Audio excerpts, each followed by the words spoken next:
السلام علیکم ورحمۃ اللہ۔ العنوان: المسلم لا يهين أي دين، بقلم محمد مسعود العزیز الندوی، رئیس مرکز احیاء الفکر الاسلامی، مظفر آباد، سہارنپور، الہند۔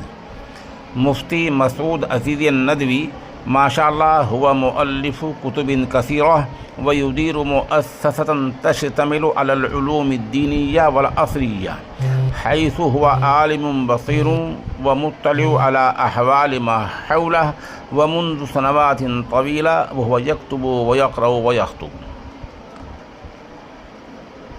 المؤامرات المعاصرة ضد المسلمين في هذا العصر. تعالت أصوات من أتباع الديانات المختلفة تستهدف المسلمين بشتى صنوف الأذى والاستفزاز، فمنهم من يمعن في الطعن في الإسلام، ومنهم من يتجرأ على امتهان القرآن الكريم كتاب الله العزيز، ومنهم من يسيء إلى مقام النبي محمد صلى الله عليه وسلم، وتارة يشيرون الشبهات حول الأحكام الإسلامية، وتارة يجعلون من قانون الأحوال الشخصية للمسلمين. وخلاصة الأمر أنهم لم يدعوا وسيلة من وسائل إيذاء المسلمين واستفزازهم إلا سلكوها، وغايتهم من ذلك إثارة الفتن وإشاعة الاضطراب وزعزعة الأمن والاستقرار، وإشغال المسلمين بالدفاع عن دينهم ومقدساتهم حتى يحولوا بينهم وبين التقدم والنجاح، ويستنزفوا طاقاتهم في دفع التهم والرد على الشبهات، فلا ينعموا بأمن والاستقرار ولا يتفرغوا لبناء حضارتهم وخدمة أمتهم. جميع الأمم تستهدف المسلمين، فاليهود يطعنون في الإسلام ونبيه، والنصارى يهاجمون المسلمين ورسولهم، وبعض أبناء الوطن يسيئون إلى المسلمين ودينهم حتى غدا المسلمون وكتابهم المقدس ونبيهم الكريم هدفا لسهام الطاعنين من كل جانب. خطأ جسيم، وأول ما يقع في هؤلاء جميعا من الخطأ القاذر ظنهم أن الله سبحانه وتعالى إله المسلمين وحدهم، وأن الإسلام دين المسلمين خاصة، وأن محمدا صلى الله عليه وسلم رسول إلى المسلمين دون سائر البشر، وأن القرآن الكريم كتاب اختص الله به المسلمين وحدهم. وهذا في الحقيقة جهل بين وخطأ عظيم ومغالطة لا تقوم على علم ولا على هدى. الإسلام دين البشرية جميعا، فالحق الذي لا مرية فيه أن الله سبحانه وتعالى هو رب العالمين وخالق الخلق أجمعين وإله الأولين والآخرين، لا يختص بعبادته قوم دون قوم ولا أمة دون أمة.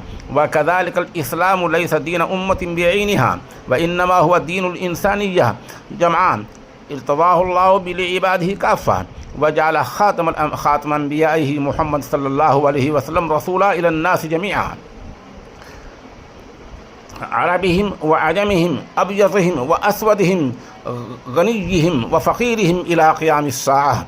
والقرآن الكريم هو كتاب الله المنزل لهداية البشر كافة، لا كتاب قوم دون قوم ولا أمة دون أمة، وإنما هو هدى ورحمة للعالمين، ودستور إلهي باق إلى أن يرث الله الأرض ومن عليها.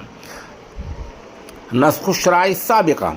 ومن المعلوم لدى الناس كافة أن الحكومات إذا تعاقبت جاءت الحكومة اللاحقة بقوانين جديدة فنسخت بها القوانين السابقة، وابتلت العمل بما تقدمها من الأنظمة، وأوجبت على الناس الالتزام بما استجد من القوانين، ومن خالفها تعرض للعقوبة وفق أحكامها.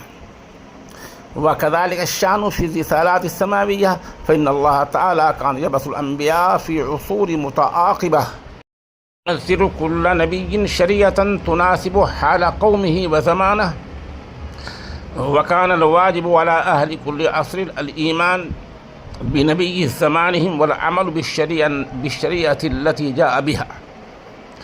فلما بعث الله تعالى خاتم أنبيائه ورسله محمد صلى الله عليه وسلم ختم به سلسلة النبوة، وجعل شريعته ناسخة لما قبلها من الشرائع، وأوجب على البشرية قاطبة اتباع هذه الشريعة الخاتمة والعمل بأحكامها إلى قيام الساعة.